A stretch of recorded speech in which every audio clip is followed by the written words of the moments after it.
आज हम लोग किसान आंदोलन के बारे में जानेंगे। किसान आंदोलन है क्या और किसानों का कौन कौन सा आंदोलन था। तो कृषि नीतियों में सुधार करने की भावना से, जो कृषि नीति था उसमें सुधार करने की भावना से जो किया गया आंदोलन था, उसी को हम लोग कृषक आंदोलन के नाम से जानते हैं। किसके नाम से? कृषक आंदोलन के नाम से जानते हैं।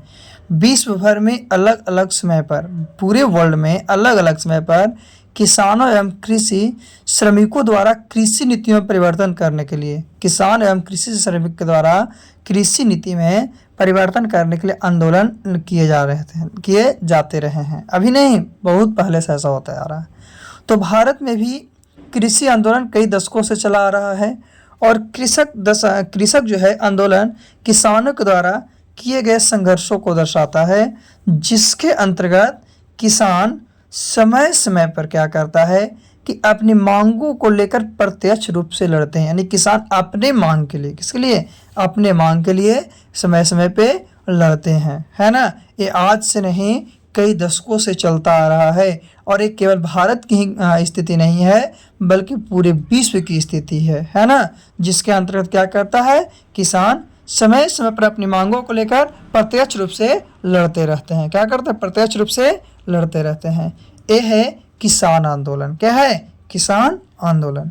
चलिए और भी हम लोग किसान आंदोलन के बारे में जानते हैं कि क्या है किसान आंदोलन और क्या नहीं है ना। तो ये था किसान आंदोलन। इसी में थोड़ा सा और हम लोग जानते हैं कि किसान आंदोलन के अंतर्गत और क्या है ना। तो देखिएगा, सन 1900 ईस्वी के पूर्व में पढ़ने वाले, जो 1900 ईस्वी के पहले पढ़ने वाले अकाल के फलस्वरूप भारतीय किसानों एवं कृषि श्रमिकों ने, भारतीय किसान एवं कृषि जो श्रमिक था उसने कृषि आंदोलन की शुरुआत की थी। क्या? तो अकाल के फलस्वरूप, अकाल पड़ा था, उसके फलस्वरूप कृषि श्रमिकों ने कृषि आंदोलन की शुरुआत की थी। दरअसल अंग्रेजी शासकों ने और आज़ादी के बाद बनी सरकारों की कृषि के प्रति उदासीनता के कारण, यानी कि अंग्रेजी शासक और आज़ादी के बाद जो सरकार बना था उसके प्रति कृषि के प्रति उदासीनता के कारण किसानों की आमदनी कम होने का क्या हो गया? ऐसा हुआ था, किसानों की आमदनी कम हो गई और उससे किसानों की आर्थिक स्थिति दिन प्रतिदिन कमज़ोर होती जा रही थी। दिन प्रतिदिन क्या कमज़ोर होती जा रही थी, जिसके कारण किसानों में आत्महत्या की घटनाओं में बढ़ोतरी आई थी। यानी कि इन लोग पर कोई प्रकार का क्या है कि नहीं मिलता था। तो यह है किसान आंदोलन, है ना, जिसमें क्या हुआ था कि अपनी हक की लड़ाई के लिए लोग लड़े थे और दिन प्रतिदिन आर्थिक स्थिति कमजोर हो गई तो आत्महत्या कर रहे थे। चलिए और आगे चलते हैं। तो इन आंदोलनों के कारण क्या था, किसान आंदोलन के प्रमुख कारण क्या थे? जैसे पहला है किसान अत्याचार। पहला क्या है? किसान अत्याचार। तो जमींदारी क्षेत्रों में किसानों को उच्च लगान, जमींदारी क्षेत्र था जहाँ पे किसानों को बहुत ज़्यादा टैक्स देना पड़ता था। अवैध करारोपण, मनमानी बेदखली और अवैतनिक श्रम का सामना करना पड़ता था। अवैतनिक श्रम कहने का मतलब बिना श्रम के सामना करना पड़ता था। इसके अलावा सरकार ने भारी भू राजस्व भी लगाया था, भूमि पर बहुत ज़्यादा टैक्स भी लगाया था। एक किसान आंदोलन का पहला। दूसरा था इसी में कि भारतीय उद्योगों को बड़े पैमाने पर नुकसान आंदोलनों का उदय तब हुआ जब ब्रिटिश आर्थिक नीतियों के परिणाम स्वरूप क्या हुआ कि पारंपरिक हस्तशिल्प एवं अन्य छोटे उद्योगों का दमन हुआ। छोटे छोटे उद्योग और हाथ से बने जो थे वो सभी उद्योगों को क्या हुआ? दमन हुआ, जिससे स्वामित्व में परिवर्तन हुआ तथा किसानों पर कृषि भूमि का अत्यधिक बोझ और कर्ज बढ़ा। और जब छोटा छोटा क्या उद्योग धंधा बंद हुआ, हस्तशिल्प बंद हो गए, तो किसानों पर कृषि का भूमि का अत्यधिक बोझ बढ़ा और बढ़ने के बाद किसानों की स्थिति खराब हो गई, है ना। किसानों की स्थिति क्या हो गई? खराब हो गई। चलिए आगे देखते हैं। चलिए आगे क्या है? प्रतिकूल नीतियाँ। तो ब्रिटिश सरकार की आर्थिक नीतियाँ जमींदारों और साहूकारों के पक्ष में थी। जो ब्रिटिश सरकार थी उसकी जितनी भी नीतियाँ थी वो जमींदार साहूकार के पक्ष में थी तथा किसानों का शोषण करती थी। और इस अन्याय के खिलाफ किसानों ने कई अवसरों पर विद्रोह किया। बहुत से ऐसे अवसर थे जिस पे क्या किया? विरोध किया, है ना। तो ये जो भी था आपका क्या था? किसान आंदोलन की प्रमुख नीति थी, जिसको प्रतिकूल नीति के नाम से जानते हैं। चलिए आगे हम लोग देखते हैं क्या है कि कौन कौन सा। सबसे पहले नील विद्रोह 1859 से 62 तक चला था, यानी कि 1859 से 1862 ईस्वी तक चला था। नील विद्रोह बंगाल के किसानों के द्वारा 1859 ईस्वी में किया गया था। ये नील विद्रोह है जो कि किसके द्वारा, तो बंगाल के किसान के द्वारा 1879 ईस्वी में किया गया था। अपने मुनाफे को बढ़ाने के लिए, अपने फायदे को बढ़ाने के लिए यूरोपियन बागान मालिकों ने किसानों को खाद्य पदार्थों के बजाय नील की खेती करने के लिए बाध्य किया। यानी कि खाने वाले पदार्थ को रोककर और नील की खेती करने के लिए बाध्य किया। तो नील की खेती से किसान क्या थे, असंतुष्ट थे। क्यों थे, क्योंकि नील की खेती के लिए कम कीमतों की पेशकश की गई। नील लाभदायक नहीं था और नील की खेती से भूमि की उर्वरा शक्ति क्या होती, कमजोर हो जाती थी। तो किसान लोग जो थे, किसान लोग क्या थे कि नील की खेती करने से असंतुष्ट थे, ठीक, क्योंकि ये लाभदायक भी नहीं था, इसकी कीमत भी अच्छी नहीं थी और इससे उर्वरा शक्ति भी क्या होती थी, कम हो जाती थी। तो ये था आपका नील विद्रोह जो कि 1859 से लेकर 1862 ईस्वी तक, कहाँ, तो बंगाल के किसानों के द्वारा प्रारंभ किया गया था। किसके द्वारा, बंगाल के किसानों के द्वारा प्रारंभ किया गया था, है ना। चलिए और हम लोग आगे जानते हैं इसके बारे में कि व्यापारियों और बिचौलियों के कारण, जो व्यापारी था और बिचौली था उसके कारण किसानों को नुकसान उठाना पड़ा। क्या कि परिणाम स्वरूप उन्हें बंगाल में नील की खेती न करने के लिए आंदोलन शुरू कर दी कि हम लोग ऐसा नहीं करेंगे, नील की खेती नहीं करेंगे, जिसके लिए एक प्रकार का आंदोलन शुरू किया गया। वही बंगाली पत्रकार हरीश चंद्र मुखर्जी ने अपने अखबार द हिंदू पैट्रियट में बंगाल के किसानों की दुर्दशा का वर्णन किया। किसमें, एक पुस्तक। बंगाली लेखक और नाटककार, बंगाली लेखक जो थे और नाटककार थे दीनबंधु मित्र ने अपने नाटक नील दर्पण में नील की खेती करने वाले भारतीय किसानों के साथ किए जाने वाले व्यवहार एवं मार्मिक प्रस्तुतिकरण किया। क्या क्या भारतीय किसान के साथ होता है, और यह सबसे पहली बार 1860 ईस्वी में प्रकाशित हुआ था। कितना, 1860 ईस्वी में प्रकाशित हुआ था। उनके नाटक ने एक बड़ा विवाद खड़ा कर दिया, जिसके बाद ईस्ट इंडिया कंपनी ने भारतीयों के बीच आंदोलन को नियंत्रित करने के लिए प्रतिबंधित लगा दिया और उनके सामने क्या किया, नाटक के दौरान एक विवाद खड़ा कर दिया, जिसमें ईस्ट इंडिया कंपनी ने भारतीयों के बीच आंदोलन को नियंत्रित करने के लिए प्रतिबंधित कर दिया। यानी नियंत्रित जो कर रहा था उसी पर रोक लगा दिया। प्रतिबंध करने का मतलब क्या होता है, रोक लगा देना। किस पे, तो भारतीयों के बीच जो आंदोलन का नियंत्रित कर रहा था उसके लिए क्या कर दिया, प्रतिबंध लगा दिया। कौन, ईस्ट इंडिया कंपनी। क्या ऐसा अब नहीं होना चाहिए। तो ये सब जो है नील विद्रोह 1859 से 1862 ईस्वी के बीच हुआ था और इसको सबसे पहले कौन बताए थे, तो हरीश चंद्र मुखर्जी ने द हिंदू पैट्रियट जो अखबार था उसमें बताए थे। और बंगाली लेखक और नाटककार दीनबंधु ने अपने नाटक नील दर्पण में नील की खेती करने वाले सभी किसानों की दुर्दशा के बारे में, उनके व्यवहार के मर्म के बारे में चर्चा किए थे, है ना। ये कब, 1860 ईस्वी में हुआ था। चलिए आगे हम लोग देखते हैं किसान आंदोलन में नील विद्रोह। तो नील विद्रोह का नेतृत्व दिगंबर विश्राम और विष्णु विश्राम ने किया था। नेतृत्व कौन, इसके नेतृत्व, जो नील विद्रोह था उसका नेतृत्व दिगंबर विश्वास और विष्णु विश्वास ने किया था और सरकार ने एक नील आयोग नियुक्त किया था और नवंबर 1860 ईस्वी में एक आदेश जारी किया जिसमें कहा गया कि रैयत को नील की खेती के लिए मजबूर करना अवैध है, यानी कि ये सही नहीं है। यह किसानों की जीत का प्रतीक था, है ना। तो वो क्या किया कि विद्रोह का नेतृत्व जो था दिगंबर विश्वास और विष्णु विश्वास ने किया था। कितना में, 1860 ईस्वी में, जो कि इसे क्या किया गया, अवैध साबित कर दिया और यह किसानों की जीत का क्या था, प्रतीक था।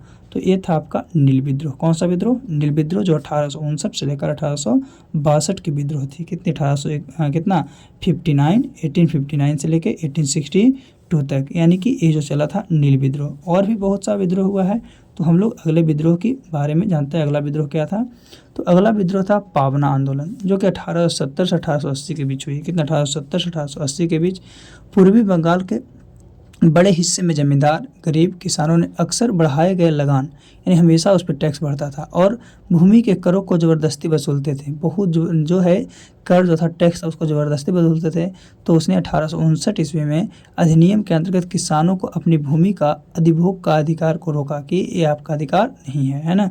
तो 1873 ईस्वी में, कितना, मई 1873 ईस्वी में पूर्वी बंगाल के पावना जिले में एक कृषि लिंग का गठन किया गया। किसका, एक कृषि लिंग का गठन किया गया, है ना। और इनके द्वारा हड़ताल आयोजित की गई, यानी सभी लोग क्या हो गए कि कुछ सब काम को रोक दिए। धन जुटाया गया जिससे संघर्ष पूर्वी बंगाल के अन्य जिलों में फैल गया और यह आंदोलन मुख्यतः एक कानूनी लड़ाई थी, लेकिन कुछ जगहों पर हिंसा हो गई। क्या हो गई, हिंसा हो गई, है ना। तो लेकिन ये था कैसा लड़ाई, ये कानूनी था, लेकिन कानूनी रहा नहीं, ये हिंसात्मक हो गया। कैसा हो गया, हिंसात्मक। चलिए और भी हम लोग पावना आंदोलन के बारे में भी थोड़ा सा और जानते हैं, क्या है और क्या नहीं है।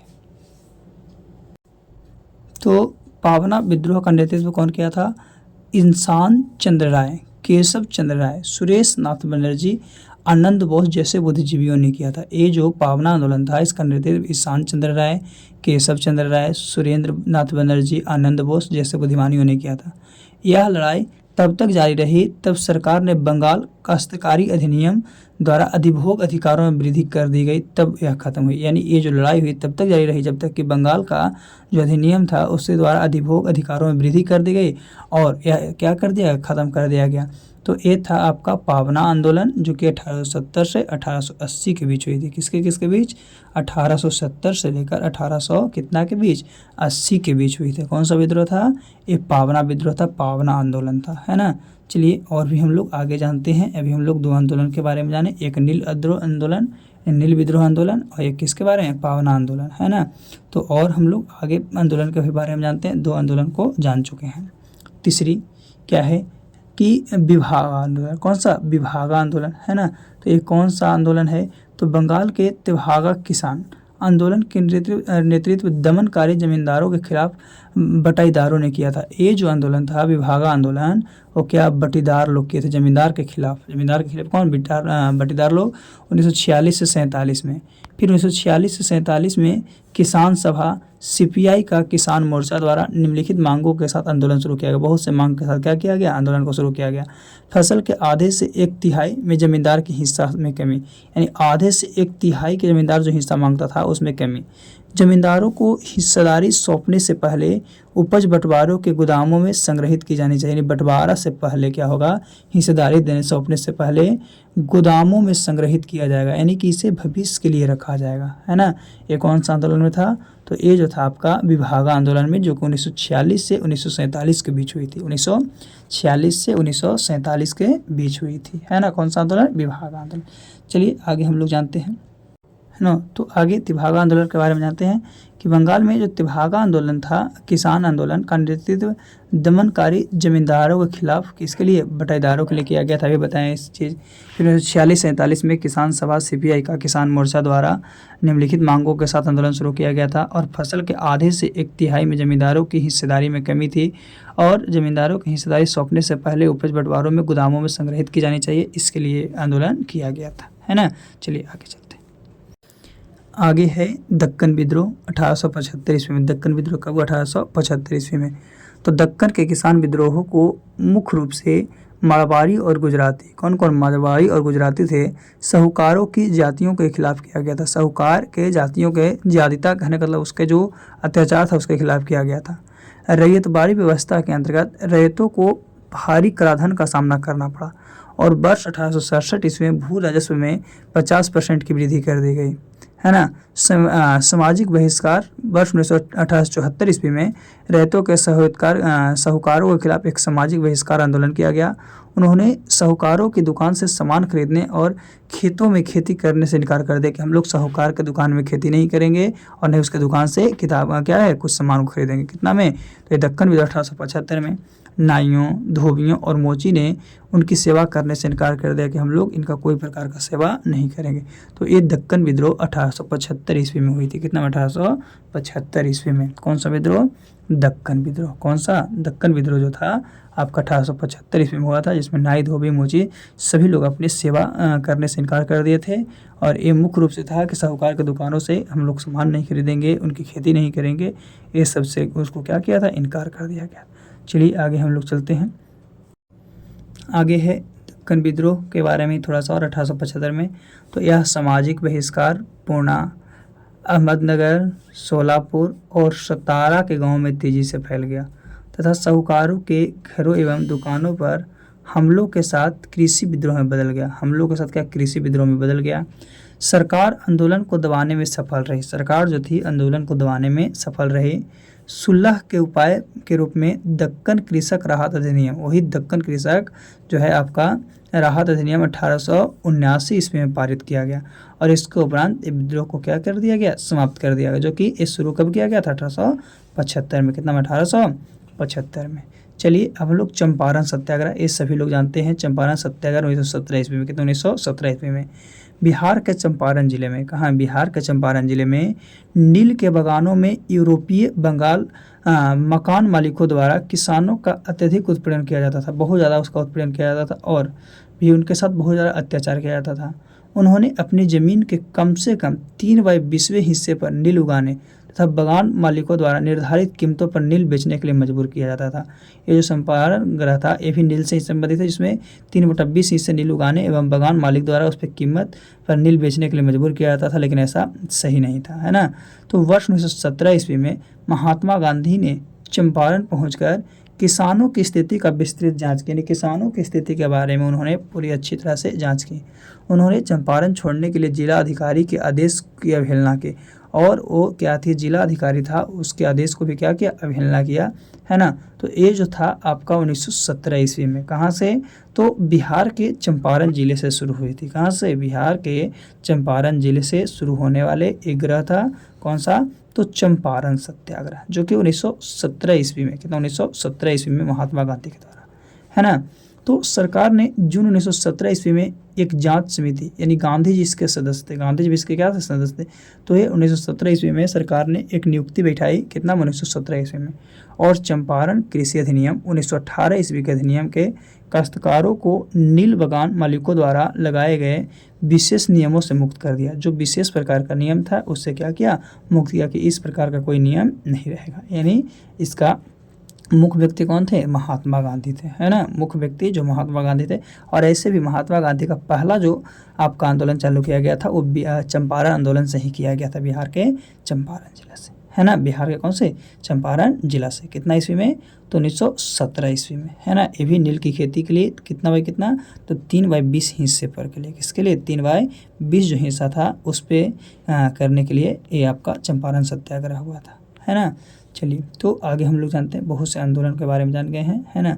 तो और भी कुछ आंदोलन है जिसके बारे में हम लोग जानते हैं। अभी हम लोग चंपारण सत्याग्रह के बारे में जान रहे थे, है ना। फिर एक खेड़ा सत्याग्रह, खेड़ा सत्याग्रह 1918 ईस्वी में, कितना 1918 ईस्वी में। यह सत्याग्रह को मुख्य रूप से सरकार के खिलाफ शुरू किया गया था, किसके खिलाफ, सरकार के खिलाफ शुरू किया गया था। और वर्ष 1918 ईस्वी में गुजरात के खेड़ा जिले में फसलें नष्ट हो गई थी, कौन सा खेड़ा जिला था, वहाँ पे फसलें नष्ट हो गई थी, लेकिन सरकार ने भू राजस्व माफ़ करने से इनकार कर दिया कि हम लोग भू राजस्व को माफ़ नहीं करेंगे, और इसके पूर्ण संग्रह पर जोर दिया। तो गांधी जी ने सरदार वल्लभ भाई पटेल के साथ, किसके साथ, गांधी जी सरदार वल्लभ भाई पटेल के साथ किसानों का समर्थन किया और उन्हें सलाह दी कि जब तक उनकी पूरी मांग पूरी नहीं हो जाती तब तक वह राजस्व को भुगतान न रोक दें, यानी कि भुगतान नहीं दें, किसको, राजस्व को। यह सत्याग्रह जून 1918 ईस्वी तक चला। अतः सरकार ने किसानों की मांगों को मान लिया, और लास्ट में क्या किया, किसान जो था, मतलब किसान की मांग थी उसको किसने, सरकार ने मान लिया। एक कौन, तो गांधी जी ने किसको, सरदार वल्लभ भाई पटेल के साथ किसानों का समर्थन किया था, किसका, किसानों का समर्थन किया था गांधी जी, किसके साथ मिलकर, सरदार वल्लभ भाई पटेल के साथ। और क्या बोला था, सलाह दिया था कि जब तक मांग पूरी नहीं होती है तब तक क्या है कि राजस्व पर भुगतान रोक कर दें, यानी कि उसको दे नहीं, है ना। और यह सत्याग्रह जून 1918 ईस्वी तक चला था। अंत में सरकार को किसानों की मांगों को मान लिया गया, यानी पूरा कर दिया गया, किसको, किसान की मांगों को। तो ये था आपका खेड़ा सत्याग्रह, कौन सा ग्रह, खेड़ा सत्याग्रह। चलिए आगे हम लोग जानते हैं। फिर है बारदौली सत्याग्रह 1928 ईस्वी में, बारदौली सत्याग्रह कितना में, 1928 ईस्वी में। तो ब्रिटिश सरकार द्वारा गुजरात के बारदौली जिलों में भू राजस्व में 30% की वृद्धि करने के कारण, जो गुजरात में था, गुजरात के बारदौली जिला में भू राजस्व में 30% वृद्धि कर दिया, यानी बढ़ा दिया। तो वृद्धि करने के कारण वल्लभ भाई पटेल के नेतृत्व में बारदौली के किसानों द्वारा एक राजस्व न देने संबंधी आंदोलन का आयोजित किया गया, यानी ये सब जो आंदोलन है किसान का आंदोलन है। बारदौली में एक महिला ने वल्लभ भाई पटेल को सरदार की उपाधि दी थी। तो यही पूछता है क्वेश्चन कि वल्लभ भाई पटेल को सरदार की उपाधि किसने दी थी, तो बारदौली में एक महिला के द्वारा दिया गया था। बड़े पैमाने पर मवेशियों और जमीन की कुर्की द्वारा आंदोलन को दबाने के अंग्रेजों के असफल प्रयासों के परिणाम स्वरूप एक जांच समिति की नियुक्ति की गई, यानी कि अंग्रेज लोगों से बहुत दबाने का प्रयास किया लेकिन ऐसा नहीं हुआ, तो उसके बाद एक जांच समिति की नियुक्ति की गई। जांच इस निष्कर्ष पर पहुंचा कि वृद्धि अनुचित है, जो बढ़ाया गया है रेट वो ठीक नहीं है, वो अनुचित है, और वृद्धि को घटाकर 6.03% कर दिया गया। वृद्धि को घटा के कितना, तो 6.03% कर दिया गया। कौन सा, बारदौली जो सत्याग्रह था उसमें 30% जो बढ़ा था भू राजस्व उसमें, है ना। तो ये बारदोली सत्याग्रह किनके द्वारा, तो वल्लभ भाई पटेल के द्वारा। इसीलिए वल्लभ भाई पटेल को इसी आंदोलन में सरदार की उपाधि मिली थी। कौन सा आंदोलन, बारदोली आंदोलन। बारदोली सत्याग्रह कब हुआ था, तो ये सत्याग्रह 1928 ईस्वी में की गई थी। कितना, 1928 ईस्वी में की गई थी। कौन सा आंदोलन, तो बारदोली सत्याग्रह। आगे फिर है मोपला विद्रोह 1921 ईस्वी में। मोपला विद्रोह कितना, 1921 ईस्वी में। तो मोपला विद्रोह या मालाबार विद्रोह सन 1921 ईस्वी में मुसलमान कश्तकारों द्वारा मालाबार क्षेत्र में शुरू किया गया था। कहाँ, मालाबार क्षेत्र में शुरू किया गया था। मुस्लिम कश्तकारों की शिकायत थी कि उनसे उच्च किराया, नवीनीकरण शुल्क एवं अन्य दमनकारी कर की वसूली की जाती है। वो मुस्लिम जो था वो कश्तकारों से शिकायत किया गया था कि यहाँ पे उच्च किराया को लिया जाता है, नवीनीकरण शुल्क को लिया जाता है, अन्य दमनकारी वसूली की जाती है ना। इसके अलावा मुस्लिम कश्तकार अधिकांश हिंदू जमींदार के बीच खुद को असुरक्षित महसूस करते थे। और हिंदू जमींदार के बीच क्या, खुद को क्या करते, असुरक्षित महसूस करते थे। मोपल विद्रोह 1921 ईस्वी में। तो वर्ष 1921 में मोपला आंदोलन का विलय खिलाफत आंदोलन में हो गया। और ये जो था मोपला विद्रोह, मोपला आंदोलन, उसका विलय किस में हो गया, खिलाफत आंदोलन में हो गया। यानी मोपला विद्रोह कब हुआ, तो 1921 ईस्वी में। और इसका विलय किस में हुआ, तो खिलाफत आंदोलन में। किस में हो गया, खिलाफत आंदोलन में। चलिए और हम लोग आगे जानते हैं। अभी बहुत से हम लोग विद्रोह के बारे में जान चुके हैं और जितने भी विद्रोह को देखे हैं वो सब किसान आंदोलन है, यानी किसान के लिए किया गया है। किसके लिए, किसान के लिए। जैसे अभी ये सब बता रहे हैं जो भी किसान के लिए ही है ना। और सबसे ज़्यादा शोषण तो गरीब लोगों का ही होता है। चलिए आगे चलते हैं। तो मोपला विद्रोह में और इस आंदोलन का मुख्य नेता किसको, अली मुर्शियार चर्चित थे। इस आंदोलन का मुख्य नेता थे कौन थे, अली मुर्शियार थे। कौन थे, अली मुर्शियार चर्चित थे। और मोपला विद्रोह को लेकर अलग अलग इतिहासकारों के अलग अलग मत है। अलग अलग लोग हैं और सभी का अलग अलग मत है, यानी कि अलग अलग विचार हैं। कई इतिहासकार इस विद्रोह को मुस्लिमों द्वारा हिंदुओं को प्रति सांप्रदायिक विद्रोह मानते हैं। हिंदू के प्रति क्या, सांप्रदायिक विद्रोह मानते हैं। तो कई इसे ब्रिटिश सरकार के खिलाफ आंदोलन मानते हैं। और वही कुछ इतिहासकार हैं इसे हिंदू जमींदारों की ज्यादतियों के खिलाफ एक किसान आंदोलन मानते हैं। किसको, हिंदू जो जमींदार था उसके खिलाफ हम लोग क्या मानते हैं, तो एक किसान आंदोलन क्या मानते हैं, किसान आंदोलन के रूप में जानते हैं। कौन से, मोपला विद्रोह को। कितना में, 1900। और यही किसमें विलय हुआ था, तो एक खिलाफत आंदोलन में क्या हुआ था, विलय हो गया था। किसमें, खिलाफत आंदोलन में इसकी विलय कर दी गई थी। कौन सा विद्रोह को, तो मोपला विद्रोह को। कब हुआ था, 1921 ईस्वी में हुआ था, है ना। अलग अलग व्यक्तियों को अनुकूल इसका जो चर्चा था अलग अलग जगहों पर क्या क्या था, अलग अलग था, है ना। तो ये था मोपला विद्रोह 1921 ईस्वी की कहानी। चलिए हम लोग आगे चलते हैं। तो अगला है इसी में कि सरकार विरोध और जमींदारी विरोध आंदोलन के सांप्रदायिक रंग ले लिया। जो सरकार विरोध था और उसके साथ साथ जो जमींदार विरोधी आंदोलन थे ये सांप्रदायिक रंग ले लिया। और सांप्रदायिकता ने मोपला के खिलाफत और असहयोग आंदोलन को अलग कर दिया। यही खिलाफत आंदोलन और असहयोग आंदोलन को क्या किया, अलग कर दिया। वही दिसंबर 1921 ईस्वी तक यह आंदोलन को समाप्त कर दिया गया। और ये आंदोलन थी जिसकी समाप्ति कितना तारीख को, तो दिसंबर 1921 ईस्वी तक इसे क्या कर दिया गया, समाप्त कर दिया गया, है ना। तो कौन सा, मोपला विद्रोह। चलिए हम लोग यहाँ तक जान चुके हैं, आगे देखते हैं। तो मोपला विद्रोह के बारे में हम लोग जान चुके हैं। थोड़ा सा और हम लोग पढ़ते हैं, ज़्यादा नहीं, 1-2 मिनट और हम लोग पढ़ेंगे, ज़्यादा देर नहीं। ये फिर है एक्का आंदोलन, वो भी 1921 ईस्वी में। कितना में, एक्का आंदोलन, वो भी 1921 ईस्वी में। और एक्का आंदोलन अवध क्षेत्र में 1921 ईस्वी में शुरू किया गया था। इस आंदोलन को शुरुआती जोड़ कांग्रेस और खिलाफत आंदोलन के नेताओं ने दिया। एक्का आंदोलन के शुरुआती जोड़ कांग्रेस और खिलाफत आंदोलन के नेताओं ने दिया था। उच्च किराया आंदोलन का मुख्य कारण था। उच्च किराया जो था आंदोलन का मुख्य कारण था, जो अन्य क्षेत्रों में दर्ज किराए से 50% अधिक था। एक मद्रासी पासी के नेतृत्व दिया गया था, वो अहिंसा को स्वीकार करने के लिए अनिच्छुक थे।